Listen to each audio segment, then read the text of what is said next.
2018 में भारत के इतिहास का सबसे बड़ा बैंकिंग घोटाला हुआ, पंजाब नेशनल बैंक का स्कैम। यह 11,400 करोड़ रुपए का घोटाला सिर्फ पैसों की चोरी नहीं थी, बल्कि बैंकिंग सिस्टम में मौजूद भरोसे का दुरुपयोग था। नीरव मोदी और उसकी कंपनियों ने बिना गारंटी के लोन कैसे ले लिया, पीएनबी ने बिना सिस्टम में दर्ज किए इतने सारे लेटर ऑफ अंडरटेकिंग्स कैसे जारी कर दिए, और विदेशी बैंकों ने बिना किसी शक के, संदेह के इतना बड़ा पैसा कैसे दे दिया और क्यों दे दिया। यह घोटाला सिर्फ एक बैंक की गलती नहीं, बल्कि पूरे इंटरनेशनल बैंकिंग सिस्टम की कुछ महत्वपूर्ण कमजोरियों को उजागर करता है।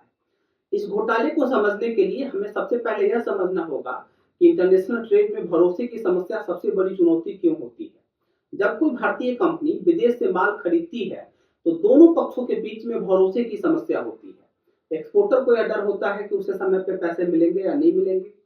इंपोर्टर को यह डर होता है कि सही समय पे माल मिलेगा या नहीं मिलेगा, सही माल मिलेगा या नहीं मिलेगा। और बैंक को यह चिंता होती है कि अगर कहीं इंपोर्टर डिफॉल्ट कर गया, समय पे पैसे नहीं चुका पाया, तो बैंक का लोन एक बैड लोन में कन्वर्ट हो जाएगा और बैंक को नुकसान होगा।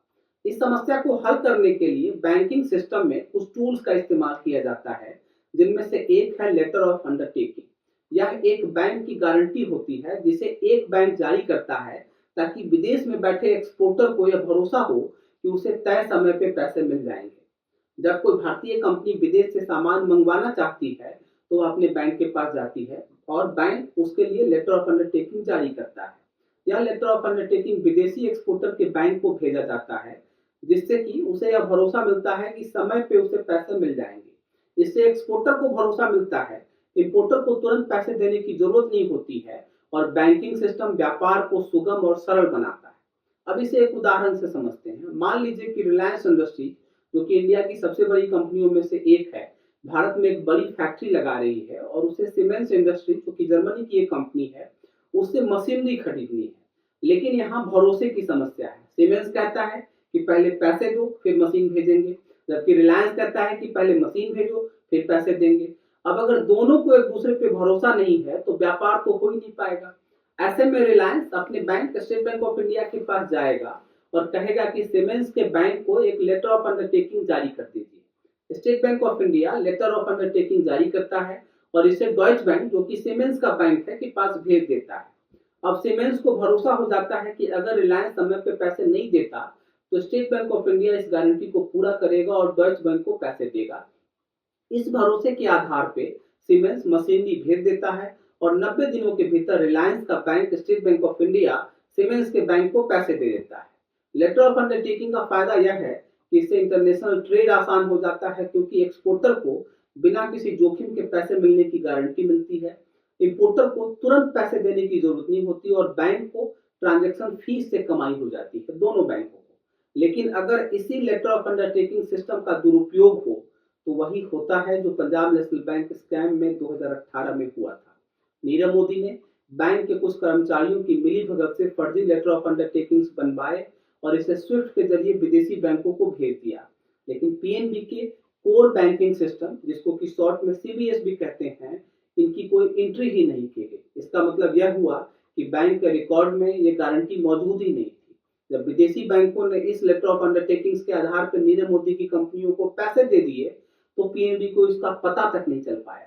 असली समस्या यह थी कि इन लेटर ऑफ अंडरटेकिंग्स पे जिन कंपनीज को पैसा मिला, वे कोई असली एक्सपोर्टर नहीं थी, बल्कि नीरव मोदी की ही सेल कंपनीज थी, जो सिर्फ कागजों पे बनी हुई थी और असली कोई व्यापार कर ही नहीं रही थी। यानी कि लेटर ऑफ अंडरटेकिंग के भरोसे का एक ऐसा टूल था जिसे नीरव मोदी ने बैंकिंग सिस्टम के भरोसे को तोड़ने के लिए इस्तेमाल किया। पंजाब नेशनल बैंक के कर्मचारियों ने बिना सिक्योरिटी के लेटर ऑफ अंडरटेकिंग जारी किए, और जिनका रिकॉर्ड सीबीएस में था ही नहीं, और विदेशी बैंकों ने बिना कोई शक किए पैसे दे दिए। इस तरह बिना कोई असली व्यापार किए नीरव मोदी ने हजारों करोड़ रुपए निकाल लिए और विदेश भाग गया। पंजाब नेशनल बैंक स्कैम के खुलासे के बाद सबसे बड़ा सवाल यह था कि बैंक को इतने सालों तक इस घोटाले का पता कैसे नहीं चला। इसका जवाब सीबीएस और स्विफ्ट सिस्टम में हेरफेर में छिपा हुआ है। स्विफ्ट एक सुरक्षित मैसेजिंग सिस्टम है, जिसका इस्तेमाल बैंक इंटरनेशनल पेमेंट्स के लिए करते हैं। यह पैसे ट्रांसफर नहीं करता, बल्कि इंस्ट्रक्शन भेजता है कि पैसे कहां और किस अकाउंट में जाना चाहिए। उदाहरण के तौर पे अगर स्टेट बैंक ऑफ इंडिया को सीमेंस के बैंक को 10 करोड़ रुपए भेजने हैं, तो यह निर्देश स्विफ्ट कोड के जरिए जर्मनी के डॉइच बैंक को मिलेगा और वह पैसे ट्रांसफर कर देगा।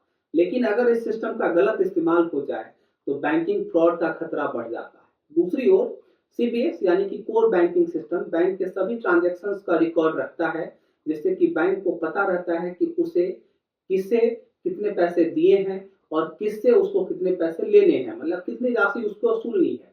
लेकिन पंजाब नेशनल बैंक स्कैम में लेटर ऑफ अंडरटेकिंग्स को सीबीएस में दर्ज ही नहीं किया गया।